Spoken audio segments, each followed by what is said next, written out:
Last মোমেন্টে এসে সব কিছু করে নেবো ভাবি, আর সব কিছুই আমার গুলিয়ে যায়, জানো তো, এটাই আমার সব থেকে বড় প্রবলেম।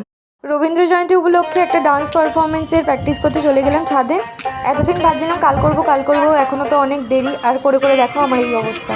কালকে প্রোগ্রাম আর আজকে আমি তুলছি, কি অবস্থা ভাবো। কালকে আমাদের ডান্স প্রোগ্রাম আর আজকে আমরা নাচ তুলছি। মিষ্টুকে এখানে নাচ তুলে দিচ্ছি, এই নাচটা ও কালকে পারফর্ম করবে। আর আমার কথা তো বাদই দাও, এখনও ঠিকমতো তুলতেই পারিনি, জানি না কালকে কি হবে, কি করব।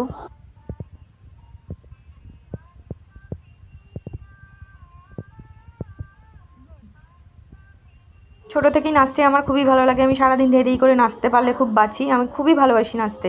আর এরকম যদি ওয়েদার হয়, দেখো এইরকম যদি ওয়েদার হয় আমি সারাদিন নাচবো।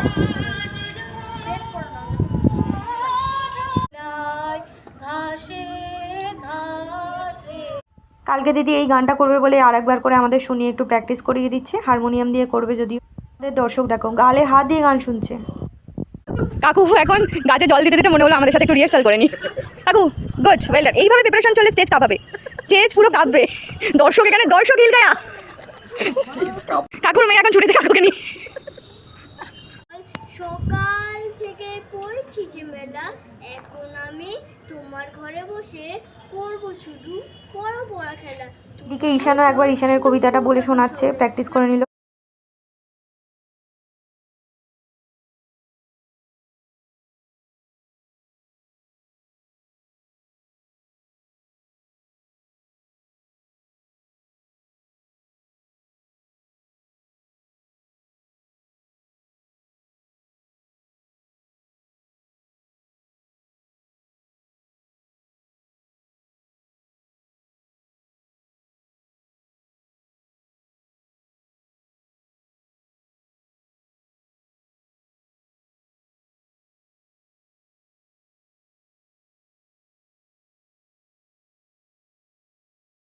গানের মাঝখানে আমি অর্ধেক অর্ধেক সবই তো ভুলে যাচ্ছি, জানি না কী হবে কালকে।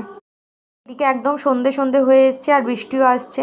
আজকের ওয়েদারটা যদিও একবার বৃষ্টি আসছে একবার হাওয়া দিচ্ছে, কি হচ্ছে জানি না খুব একটা। এই বিস্কুটটার যে কি স্বাদ সেটা যে খায় সেই জানে।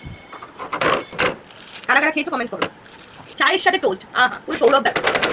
ব্যাস।